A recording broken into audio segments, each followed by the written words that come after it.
Portugal, and there's a lot of people from India working in Portugal on the farms there, etc. And there was also in a couple of Indian restaurants. I love eating Indian food.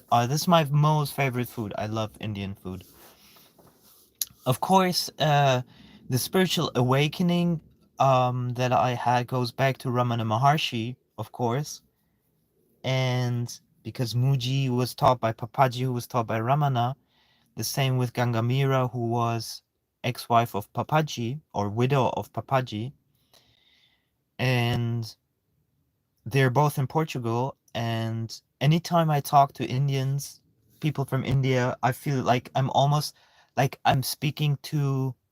I'm feeling like my heart chakra kind of opens, and I feel like almost at home. You could say if I speak to them, they seem like they have the same vibe as me in a lot of ways. Maybe I was Indian, although my parents were never in India. And I think the closest my parents were to India was Malaysia, if I remember correctly. Um, my mother was in Malaysia, my father was in Malaysia, but I don't think they were ever in India. And my problem with India is that I'm a very introvert guy, and anytime I see vlogs about India, is so many people, there's so many people everywhere, and that's the only thing that kind of.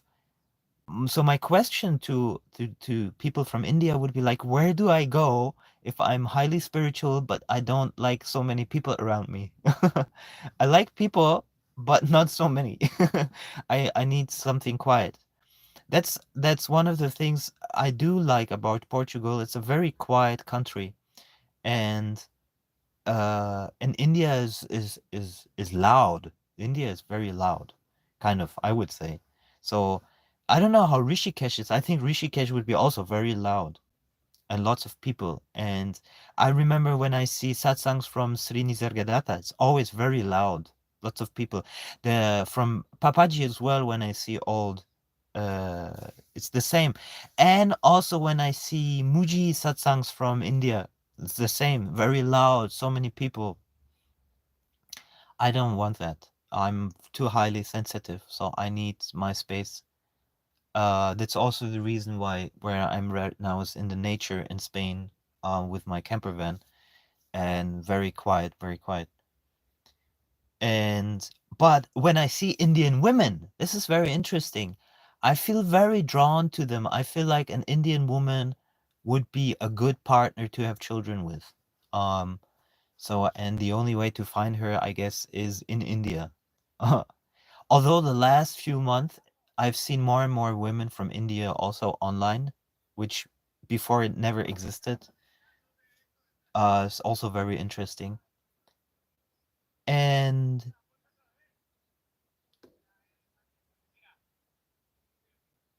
the so and there's really no consciousness or very little awareness for awakening in Europe, where I think in India it's such a big part of the culture that if you talk about spirituality there, you are not seen as an alien, whereas in Europe, you're seen as an alien basically still, because people are so grounded in the 3D materialistic unconscious world, that there's very little space and very little honor, you could say, in following a spiritual path. You're always seen as an outsider here. And a lot of people that follow the spiritual path in Europe are a little bit crazy. So they almost seem like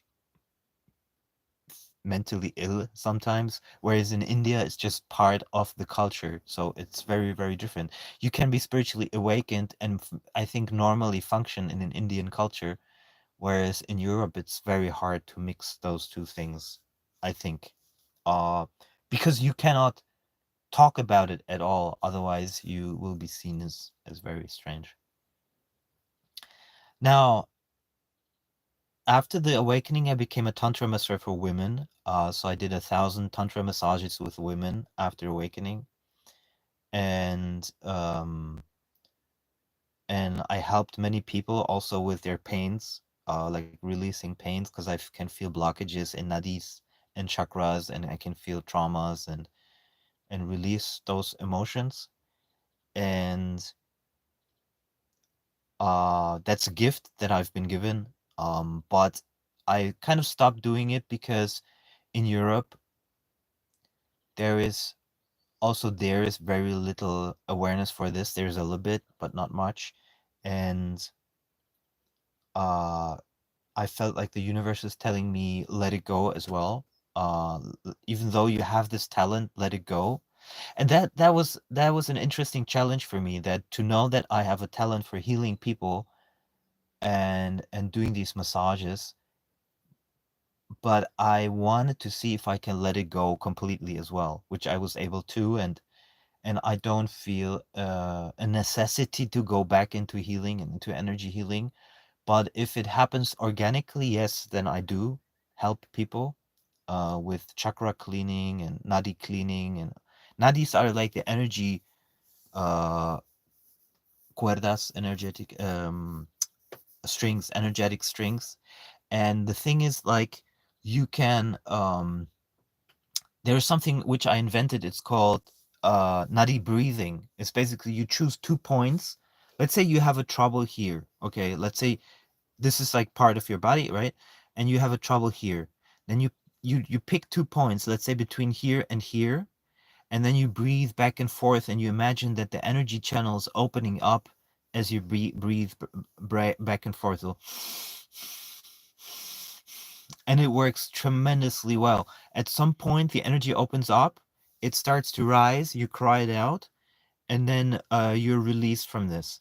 I was able to heal myself doing a couple of these nutty breathings. It's tremendously good. And the other thing is, which is also very good, is tapping. If you do tapping like this, then you can also release deep emotions. I give you an example. I had 7 years, 7 years, I had tremendous stomach pain, right? Or it was to the right side, so more like the liver region here, so. And I couldn't figure out what it is, right? And no doctor helped. I did all kinds of, the where they put something in your stomach, this machine. Then they put the machines from the ass, from the mouth, from all sides. And then also they did, the scans and all of this, and nothing was able to help me.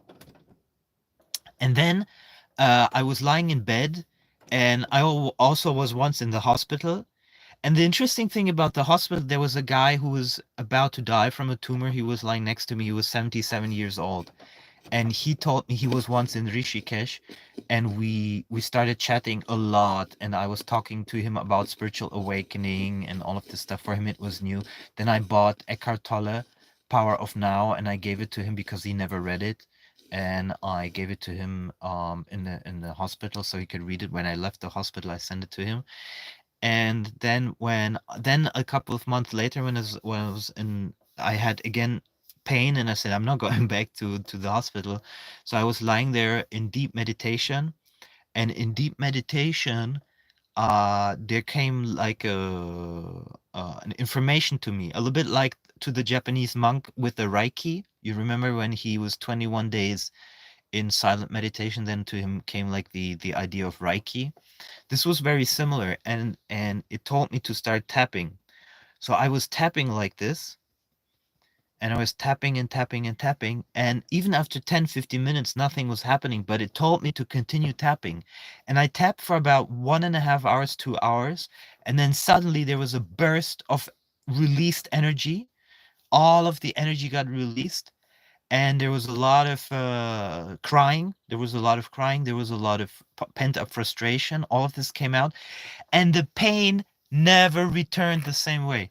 Sometimes it's a little bit there still, but it never returned the same way.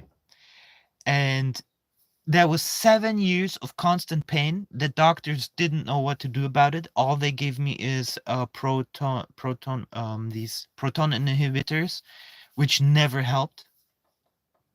And they also have a lot of side effects and can give you long-term problems.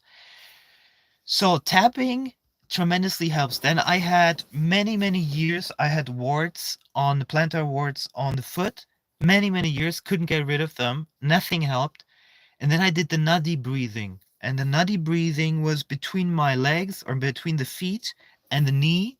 And I did the nadi breathing back and forth like this. And then I started crying out stuff. And then from one day to the next, or a few days later, basically, I couldn't even say exactly when, it was completely gone. Which means, which made me learn that all most of the diseases are because the energy flow is inhibited to that region from one of the tattvas or one of the energy types, from the nadis are blocked. And by opening it up, the tissue can heal itself again. And the reason um, it is because there's an unresolved deep emotion within the auric field, within the what I call the psychoenergetic field. There's an emotion in the psychoenergetic field that is blocking the energy flow. And the reason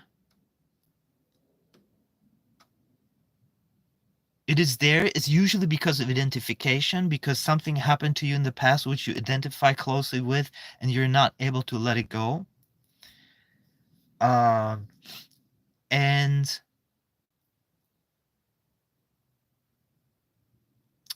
fear of facing it again, because the moment it starts to rise, you kind of have to face that fear again, but then you release it. And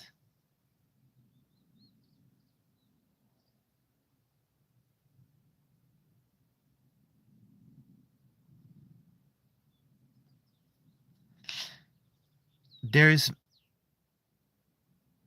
different modalities to release those emotions from the body.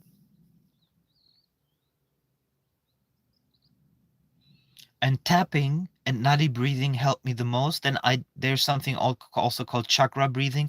By the way, this is all going to be in my book. Chakra breathing is all in my book, goldpill.me. It's free for download. You don't have to buy it. It's completely free for download. I don't know if it's in the description already. I'm going to add it to the description today, just in a couple minutes. And then I will add the other things also in the book, so you have that. It's completely for free. So feel free to subscribe. I'm going to talk more about this.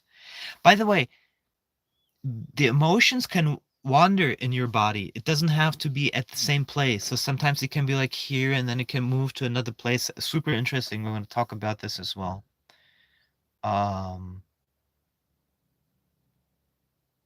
Yeah, and my heart chakra says that I'm probably going to do the travel Central America, maybe South America, then to Asia, and then to India, something like that.